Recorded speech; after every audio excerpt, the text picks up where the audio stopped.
Assalamualaikum students. Today our topic is introduction of enzyme and function of enzyme. First of all, we discuss about introduction of enzymes. Enzymes जो हैं वो biological catalyst के तौर पर भी use होते हैं और कैटलिस्ट एक ऐसे केमिकल या सब्सटेंस कह लें जो कि बायोकेमिकल रिएक्शन को स्पीड अप करते हैं।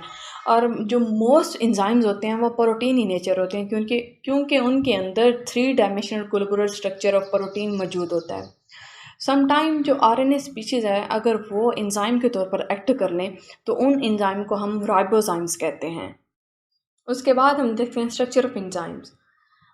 The active site of enzyme is a region that bind substrate cofactor and prosthetic group. यानी एक्टिव साइट जो एंजाइम की होती है वो एक ऐसा रीजन है जो सबस्ट्रेट को प्रोस्थेटिक ग्रुप और कोफैक्टर के साथ बाइंड करती है।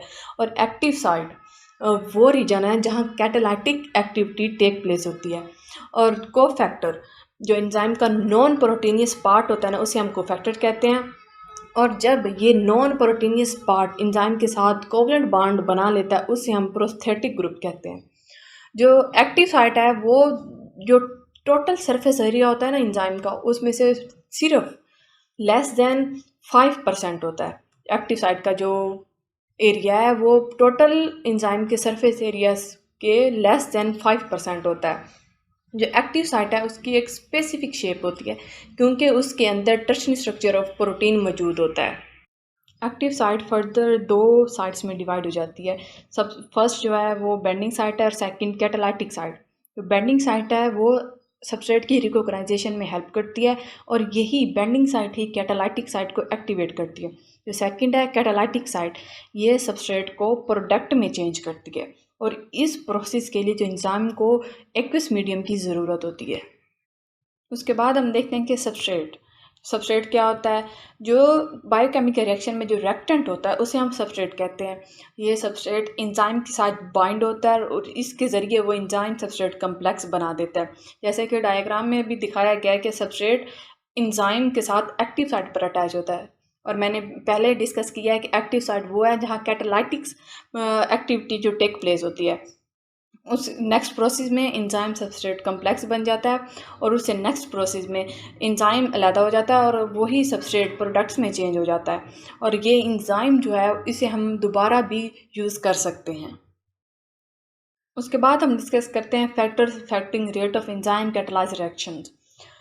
2 मेजर फैक्टर्स हैं जो कि एंजाइम एक्टिविटी पर इफ़ेक्ट करते हैं। सबसे पहला टेम्परेचर और सेकंड हाइड्रोजन आयन कंसंट्रेशन यानी पीएच। सबसे पहले हम देखते हैं इफ़ेक्ट ऑफ टेम्परेचर। टेम्परेचर को बढ़ाने से जो एंजाइम रिएक्शन का जो रेट है वो भी स्पीड अप हो जाता है क्योंकि टेम्परेचर के बढ़ाने से जो रिएक्टिंग मॉलिक्यूल्स हैं ना उनके काइनेटिक एनर्जी है वो इंक्रीज़ हो जाती है और इंक्रीज़ करने से एंजाइम रिएक्शन का जो रेट है वो भी इंक्रीज़ हो जाता है। और जो एंजाइम है वो एक ख़ास टेम्परेचर पर मैक्सिमम वर्क करते हैं और उस टेम्परेचर को हम ऑप्टिमम टेम्परेचर कहते हैं। और वो optimum temperature 35 to 45 degree centigrade में रेंज करता है। और जैसे ही टेम्परेचर ड्रॉप हो जाता है तो मॉलिक्यूल्स जो रिएक्टिंग मॉलिक्यूल्स होते हैं उनकी स्पीड भी स्लो हो जाती है और एंजाइम जो होता है वो अनएबल हो जाता है फंक्शन टू प्रॉपरली।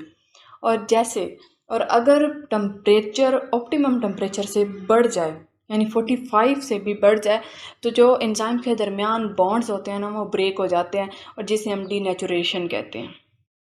ग्राफ में भी ये दिखाया गया है कि जो ऑप्टिमम टेम्परेचर 40 डिग्री पर एंजाइम की जो एक्टिविटी है वो मैक्सिमम रेंज पर है और जैसे ही टेम्परेचर बढ़ता जा रहा है एंजाइम की जो एक्टिविटी है वो कम होती जा रही है और एक ऐसी रेंज आती है जहां एंजाइम की डीनेचुरेशन भी अकर हो जाती है। उसके बाद हम देखते हैं effect of pH. Rate of almost all enzyme catalyse reaction depend on pH. यानी जो भी एंजाइम कैटालाइज रिएक्शन होता है वो पीएच पर डिपेंड करता है और एंजाइम को भी ऑप्टिमम पीएच की ज़रूरत होती है जो कि 5 से 9 में रेंज करता है। अगर इससे कम या ज़्यादा पीएच हो गई यानी ऑप्टिमम वैल्यू से पीएच की वैल्यू कम या ज़्यादा हो जाए तो एंजाइम के अंदर आयनोजेशन स्टार्ट हो जाती है जो कि डीनेचुरेशन काज करती है। इस ग्राफ में भी दिखाया गया है कि एंजाइम जो है वो ऑप्टिमम पीएच में मैक्सिमम वर्क करता है और जैसे ही पीएच ज़्यादा हो जाए या कम हो जाए तो एंजाइम की ये एक्टिविटी पर इफ़ेक्ट करता है। लास्ट पर हम देखते हैं एंजाइम्स के जो मेजर फंक्शंस हैं वो कौन कौन से हैं। Enzymes play an important role in metabolism, diagnosis and therapeutics. और हमारी लिविंग ऑर्गेनिज्म में जितने भी बायोकेमिकल रिएक्शंस होते हैं वो एंजाइम की मदद से होते हैं। अगर एंजाइम्स मौजूद ना हो तो हमारे बॉडी में कोई रिएक्शन नहीं होगा।